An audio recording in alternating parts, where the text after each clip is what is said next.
Good morning all of you. So यहाँ पे आज हम लोग देखने वाले हैं प्रैक्टिस सेट नंबर 9 और आपके एग्जाम के लिए काफ़ी ज़्यादा महत्वपूर्ण होती है। एक से लेकर 8 तक हम ऑलरेडी डिस्कस कर चुके हैं, जो कि आपको प्लेलिस्ट में मिल जाएगा या डिस्क्रिप्शन में हम लिंक डाल देंगे, तो वहाँ से जाके आप लोग देख सकते हैं।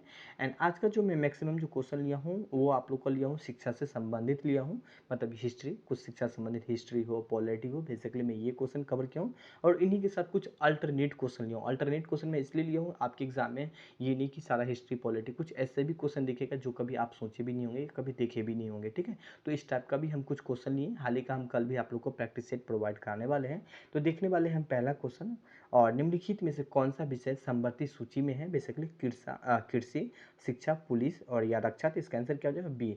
शिक्षा जो है बेसिकली समवर्ती सूची का बेसिकली विषय है, तो इस चीज़ को हाईलाइट कर सकते हैं। सो इसका आंसर बी हो जाएगा। और याद रखें, जब भी आप कोई क्वेश्चन करते हैं तो इनका एक्सप्लेनेशन जरूर करें। एक्सप्लेनेशन बहुत ही ज़्यादा महत्वपूर्ण होता है। तो यहाँ पे हम देखने वाले हैं इनके बारे में एक्सप्लेनेशन। हमारे संविधान के 7वीं अनुसूची के तहत अनुच्छेद 246 में 3 सूची को बेसिकली शामिल किया गया है। कौन कौन सा, तो संघ सूची का, राज सूची और समवर्ती सूची, इन 3 सूची को बेसिकली शामिल किया गया है। नौ यहाँ पे हम बात करने वाले संघ सूची। संघ सूची में 100 विषय शामिल है, जिसमें केंद्र सरकार के पास कानून बनाने का एकमात्र शक्ति होती है, ठीक है।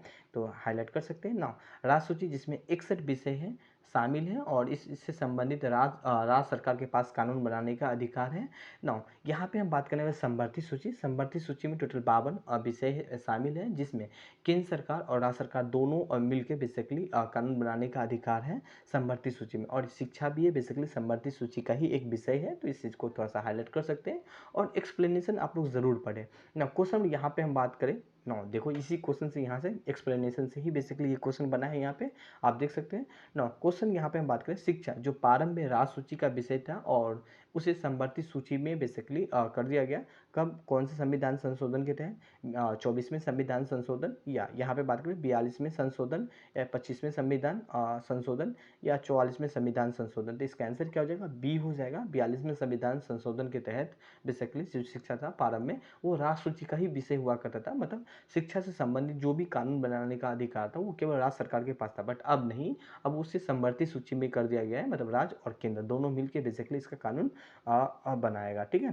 थोड़ा सा इनके एक्सप्लेनेशन देख सकते हैं। यहाँ पे हम बात करें 42वें संविधान संशोधन बहुत ही महत्वपूर्ण है। कब हुआ था, तो 1976 में हुआ था।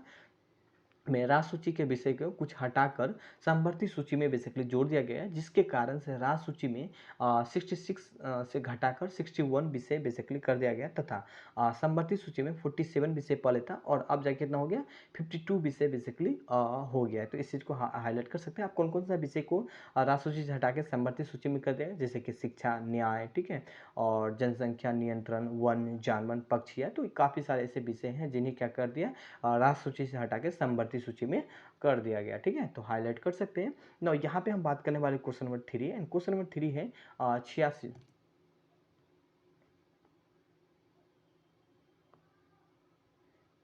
ना, सही है। अब फिर से ढक गया ना। 86वें संशोधन के द्वारा प्रस्तावित शिक्षा का अधिकार किस वर्ष लागू किया गया था, 2002 में, 2003 में, 2004 में या 2005 में। तो इसका आंसर क्या हो जाएगा, ए हो जाएगा, 2002 में। थोड़ा सा हम इनके बारे में देख लें, और यहाँ पे हम थोड़ा सा एक्सप्लेनेशन देख लेते हैं। 86वें संविधान संशोधन 12 दिसंबर 2002 को यह था, हाईलाइट कर सकते हैं, क्वेश्चन पूछा भी गया है, को पारित हुआ है। और इस, ठीक है, इस संशोधन के अनुच्छेद 21, यहाँ पे याद रखें, 21 को भी याद रखना है, 2002 को भी याद है। मैं यहाँ पे रेड नहीं किया बट गोला करो, तो आप लोग को भी हाईलाइट करेंगे। याद रखें, मैं जितना भी एक्सप्लेनेशन बताया हूँ ना, इनसे आपका आगे भी क्वेश्चन घुमा घुमा के पूछा जा सकता है। हाल ही का हम आगे पूछे भी हैं, इससे हम 2 क्वेश्चन, और हम यहाँ से 2 क्वेश्चन निकाल के हम पूछे, तो आगे आप इस क्वेश्चन को भी देखेंगे किस तरह आगे इस एक्सप्लेनेशन से क्वेश्चन पूछा जाएगा, ठीक है।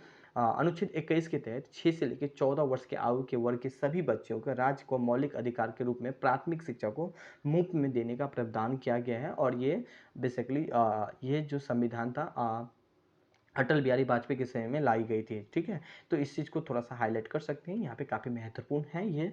और यहाँ पे देखते हैं, इसी से हम एक क्वेश्चन और बनाए हैं, जो कि यहाँ पे आप देख सकते हैं, और ये भी क्वेश्चन आपके एग्जाम में भी पूछा भी गया है किसी पीसीएस एग्जाम में।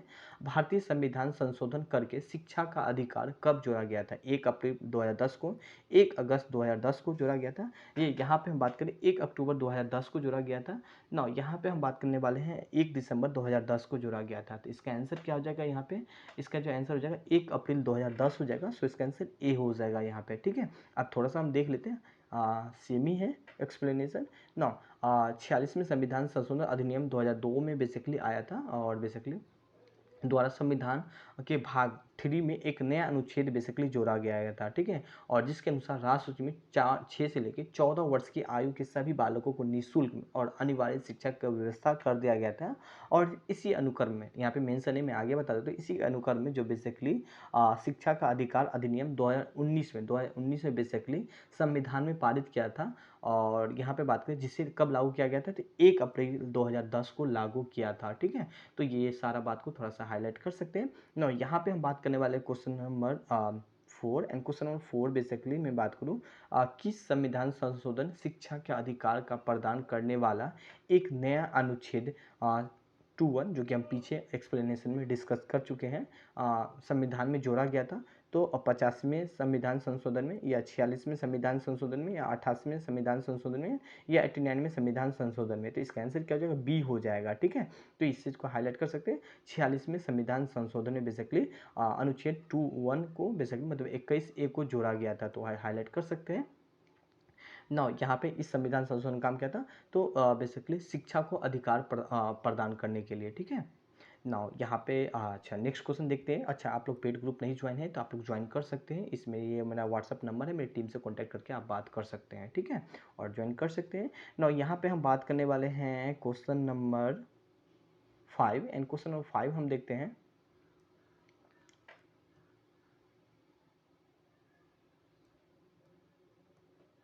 नाउ नेक्स्ट क्वेश्चन यहाँ पे हम देखें, निम्नलिखित में से किससे भारत में अंग्रेजी शिक्षा का नींव बेसिकली पड़ी थी। तो यहाँ पे हम बात करें, जैसे कि आप लोग को ही पता होगा, ये बेसिक क्वेश्चन है, 1835 में बेसिकली अंग्रेजी शिक्षा के बारे में बेसिकली लाया गया था। बट इससे पहले से ही इनके बारे में चर्चा हुआ था। कब हुआ था, तो 1813 में बेसिकली चार्टर एक्ट के तहत बेसिकली यहाँ पे अंग्रेजी शिक्षा के बारे में यहाँ पे चर्चा किया गया था। ना इनके बारे में हम थोड़ा सा आगे देखने वाले हैं। ना general committee of public instruction basically इनमें चर्चा किया गया था। प्राच्य विद एंड आंग्ल विद विवादों में बेसिकली अंग्रेजी शिक्षा से बेसिकली बारे में चर्चा चला था, ठीक है। तो इसका आंसर क्या हो जाएगा, तीनों हो जाएगा। सो इसका आंसर 1 2 3। अब देखो ये है ना, बहुत ही अल्टरनेट क्वेश्चन है। अब ये क्वेश्चन हम एक्सपेक्ट नहीं करते कि आप लोग से पूछा जाए, बट क्वेश्चन का अगर लेवल टफ बनाना होगा, हाल ही का आप लोग के एग्जाम में क्वेश्चन का लेवल बहुत ही मॉडरेट टू ईजी देखने वाला है, ठीक है। मगर फिर भी हम यहाँ पे ये सारा क्वेश्चन आपको मेंशन किए। सो 1 2 3 तीनों हो जाएगा। सो इसका आंसर डी हो जाएगा यहाँ पे, ठीक है। थोड़ा सा हम देख लेते हैं 1835, जैसे कि हम अभी आप लोग को बता रहे थे कि 1835 अधिनियम के तहत भारत में अंग्रेजी शिक्षा का माध्यम बेसिकली बनाया गया था।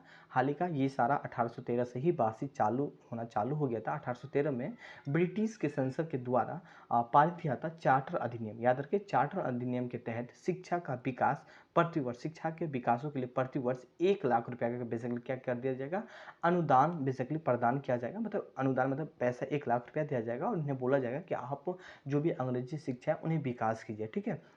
तो इस चीज़ को थोड़ा सा हाईलाइट कर सकते हैं, जो कि 1813 में। नाउ इसके बाद बात करें 1823 में, 1823 आया था। गवर्नर जनरल इन काउंसिलिंग ने 1823 में, ठीक है, सार्वजनिक निर्देश में एक सामान्य समिति बेसिकली नियुक्त किया गया था। और बेसिकली इसका काम क्या था, जो भी 1 लाख रुपये देगा उस पैसा को कैसे खर्च करना है, कहाँ खर्च करना है, इनके लिए बेसिकली एक समिति बेसिकली बनाया गया था। तो इस चीज़ को थोड़ा सा हाईलाइट कर सकते हैं, जो कि कब बनाया था, तो 1823 में, ठीक है। नाउ यहाँ पे हम बात करने वाले question number 6, and question number 6 है यहाँ पे, किस अनुच्छेद में शिक्षा को लोक सहायक पाने का अधिकार दिया गया है। बेसिक क्वेश्चन यहाँ पे अनुच्छेद 40, अनुच्छेद 41, या अनुच्छेद यहाँ पे हम बात करने वाले हैं 42, या अनुच्छेद यहाँ पे हम बात करें 43। तो इसका आंसर क्या हो जाएगा, अनुच्छेद 42 हो जाएगा, ठीक है। सो इसका आंसर सी हो जाएगा यहाँ पे, डी नहीं होगा। नाउ क्वेश्चन यहाँ पे हम बात करने वाले हैं नेक्स्ट क्वेश्चन यहाँ पे, बिहार में केंद्रीय विश्वविद्यालय की संख्या कितना है। अब बिहार में केंद्रीय विश्वविद्यालय की संख्या कितना है यहाँ पे, अब ये अल्टरनेट क्वेश्चन है, आप लोग भी कभी सोचे नहीं होंगे ना। यहाँ पे हम बात करें 2 3 4 5 है, तो कितना है, 4 है टोटल यहाँ पे, ठीक है। अब कौन-कौन सा है यहाँ पे तो थोड़ा-सा हम देख लें एक बार। Central university of South Bihar जो कि गया में है। यहाँ पे बात करें महात्मा गांधी सेंट्रल यूनिवर्सिटी जो कि मोतिहारी में है। नालंदा यूनिवर्सिटी बिहार जो कि राजगीर नालंदा में है यहाँ पे। और अलीगढ़ मुस्लिम यूनिवर्सिटी जो कि कहाँ पे किशनगंज में है। तो ये 4 टोटल यूनिवर्सिटी है जो कि क्या है केंद्र सरकार की है, ठीक है। तो इस चीज़ को थोड़ा-सा हाइलाइट कर सकते हैं यहाँ पे। नाउ यहाँ पे हम बात करने वाले हैं नेक्स्ट क्वेश्चन, और यहाँ पे हम बात करें बिहार में कितना अंतर्राष्ट्रीय विश्वविद्यालय की संख्या है। 1 है, 2 है, 3 है, 4 है, तो इसका आंसर क्या आ जाएगा? 1 है यहाँ पे, ठीक है। अब एक कौन सा है तो नालंदा विश्वविद्यालय, जिससे कि आप लोग भी जानते हैं। अब नालंदा विश्वविद्यालय के साथ मैंने 2 क्वेश्चन और ऐड कर दिया हूँ। 2 क्वेश्चन इसलिए ऐड किया हूँ यहाँ पे। एक तो मैं ऐड किया हूँ आप लोग का विक्रमशिला, यहाँ पे मेंशन नहीं है, जो कि भागलपुर में है, ठीक है। एक नालंदा और एक तक्षशिला है। मैंने 3 विश्वविद्यालय को ऐड किया हूँ यहाँ पे। इस तीनों के बारे में एटलीस्ट आपको थोड़ा बहुत जानकारी तो होना ही चाहिए, क्योंकि आपके एग्जाम में हिस्ट्री, ये एक हिस्ट्री का क्वेश्चन है, तो हिस्ट्री में ये चीज़ पूछा भी जाता है, ठीक है। नालंदा विश्वविद्यालय प्राचीन का उच्च शिक्षा का सर्वाधिक एक महत्वपूर्ण का शिक्षा का केंद्र था। और प्राचीन में नालंदा विश्वविद्यालय की स्थापना गुप्त, ठीक है, गुप्त काल में के दौरान हुआ था। क्वेश्चन सीधा पूछ जाता है किस काल में हुआ था, तो गुप्त काल में हुआ था, टिक लगा सकते हैं। और यहाँ पे बात करें 5वीं सदी में कुमारगुप्त प्रथम ने, बेसिकली यहाँ पे हाईलाइट कर सकते, कुमारगुप्त प्रथम ने बेसिकली इसका स्थापना किया था। और 1193 में, ठीक है, 93 में बख्तियार खिलजी ने इस पे आक्रमण करने के बाद नष्ट कर दिया गया था। तो इस चीज़ के और याद रखें, पहला मुस्लिम शासक भी था और उसने नालंदा विश्वविद्यालय को बेसिकली नष्ट किया था। तो यहाँ पे ये बख्तियार खिलजी के बारे में, इनके बारे में 2-3 चीज़ और भी तो आपको हाईलाइट करना है। हालाँकि जब हम इनसे 1-2 क्वेश्चन और हम बनाएंगे तो वहाँ पे उस चीज़ को हम मेंशन कर देंगे, ठीक है। जैसे कि चीनी यात्री आए थे, तो ये इनके बारे में, ठीक है। इनके बाद 2-3 डिटेल और है। और यहाँ पे बात करें नेक्स्ट क्वेश्चन की, बात करें यहाँ पे विक्रमशिला विश्वविद्यालय जो कि भागलपुर में, ठीक है। और यहाँ पे विश्वविद्यालय की स्थापना किसने किया था? विक्रमशिला विश्वविद्यालय की स्थापना पाल वंश ने किया था। पाल वंश के राजा धर्मपाल ने किया था। इस चीज़ को हाईलाइट कर सकते हैं, जो कि भागलपुर में है। नाउ इनके साथ हम एक और पॉइंट हाईलाइट करें, विश्व के सबसे प्रथम जो बेसिकली विश्वविद्यालय था वो कौन सा था? तक्षशिला था, ठीक है। जो 700 ईसा वर्ष पूरा 700 ईसा पूर्व में बेसिकली स्थापना किया था। और इसमें लगभग 10,500 से भी अधिक छात्र बेसिकली पढ़ते थे। और 60 से भी अधिक ज़्यादा बेसिकली यहाँ पे विषय हुआ करता था, ठीक है। तो इस चीज़ को थोड़ा सा हाईलाइट कर सकते हैं। तक्षशिला के बारे में याद रख सकते हैं यहाँ पे, जो कि अभी कहाँ पे है? अभी पाकिस्तान में है यहाँ पे, ठीक है। एक समय में भारत का ही पार्ट हुआ करता था। तो यहाँ पे ये सारा बात को आप थोड़ा सा हाईलाइट कर सकते हैं। नो यहाँ पे हम कुछ अल्टर क्वेश्चन सेट किए, जैसे कि शिक्षा संबंधित, राज्य में कुल कितने विश्वविद्यालय। क्वेश्चन सिंपल अगर डालना हो, हम एक्सपेक्ट नहीं करते कि ये सब चीज़ पूछा भी जाएगा, मगर आपका काम है पढ़ के एक बार जाना। राज्य में कुल कितना विश्वविद्यालय, तो 33 विश्वविद्यालय। खुला एवं मुक्त विश्वविद्यालय की संख्या कितना है? 1 है यहाँ पे। ये खुला मुक्त नहीं होगा, ठीक है। एक जो कि हम नालंदा के बारे में बताए थे। यहाँ पे निजी विश्वविद्यालय कितना है? यहाँ पे निजी मतलब जो प्राइवेट है टोटल 4 है। महाविद्यालय की संख्या कितना है? 87, 9 है, ठीक है। तो ये ना 1, 2, 3, ये शुरू का 3 है ना, ये पॉइंट को आप ज़्यादा थोड़ा सा हाईलाइट कर लेंगे। राजकीय यहाँ पे बात करें, राजकीय सार्वजनिक विश्वविद्यालय की संख्या टोटल 17 है। रिसर्च संस्थानों की संख्या कितना है? 15 है यहाँ पे। पॉलिटेक्निक शिक्षा के संस्थानों की संख्या कितना है? 54। पॉलिटेक्निक नहीं पूछ जाएगा, मगर रिसर्च के बारे में या राजकीय के बारे में अक्सर पूछा जाएगा। इंजीनियरिंग महाविद्यालय कितना है? 36 है।